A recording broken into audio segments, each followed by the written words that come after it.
अजनबी का संदूक। क्या थी इस संदूक की सच्चाई, आइए जानते हैं। शहर के किनारे बसे छोटे से गांव सोनगढ़ में हर रात एक अजीब सी खामोशी छा जाती थी। गांव के लोग कहते थे कि रात के समय जंगल से आने वाली रहस्यमयी आवाज़ें किसी खतरे का संकेत देती हैं। एक दिन गांव के डाकिये राजेश को एक अजनबी से मिला संदूक याद आया। वह अजनबी कुछ हफ्ते पहले गांव आया था और तभी से गांव वालों के बीच फुसफुसाहट शुरू हो गई थी। अजनबी ने अपने आप को व्यापारी बताया, लेकिन उसकी आंखों में छुपे डर को राजेश ने महसूस किया था।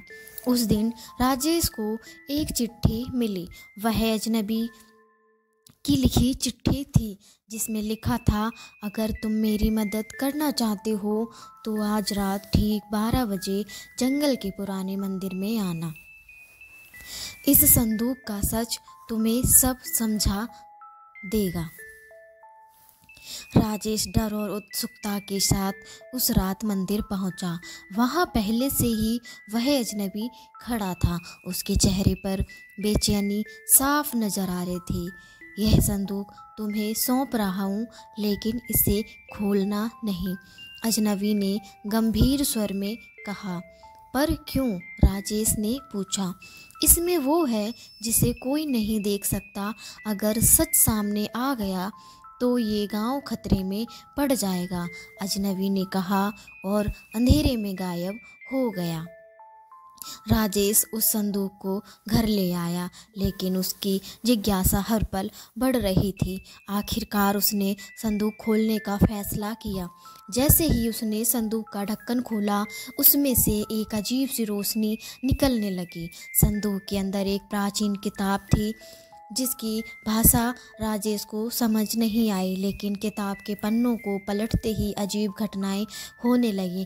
खिड़कियां अपने आप खुलने लगीं और हवा में अजीब सी आवाज़ें गूंजने लगीं। अगली सुबह गांव के लोग डर के साए में थे। किसी ने बताया कि जंगल में जानवर अजीब तरह से बर्ताव कर रहे हैं। राजेश को समझ आ गया कि संदूक का सच खुलने से यह सब हो रहा है। वह किताब को लेकर मंदिर की ओर दौड़ा। वहां उसने किताब को वापस संदूक में रखा और प्राचीन मंत्रों को पढ़ने की कोशिश की जो उसे किताब के आखिरी पन्ने पर मिले थे। जैसे ही मंत्र पूरा हुआ, संदूक एक तेज आवाज़ के साथ बंद हो गया और सब कुछ शांत हो गया। गांव वाले अब राजेश को नायक मानते थे। संदूक का सच क्या था, यह आज तक कोई नहीं जान पाया। राजेश ने उस संदूक को नदी में बहा दिया ताकि उसका रहस्य हमेशा के लिए छिपा रहे, लेकिन कहीं ना कहीं वह जानता था कि यह सिर्फ शुरुआत थी। क्या संदूक फिर से लौटेगा या कोई और इसकी गहराई में जाने की हिम्मत करेगा? यह सस्पेंस आज भी सोनगढ़ के लोगों के दिलों में जिंदा है।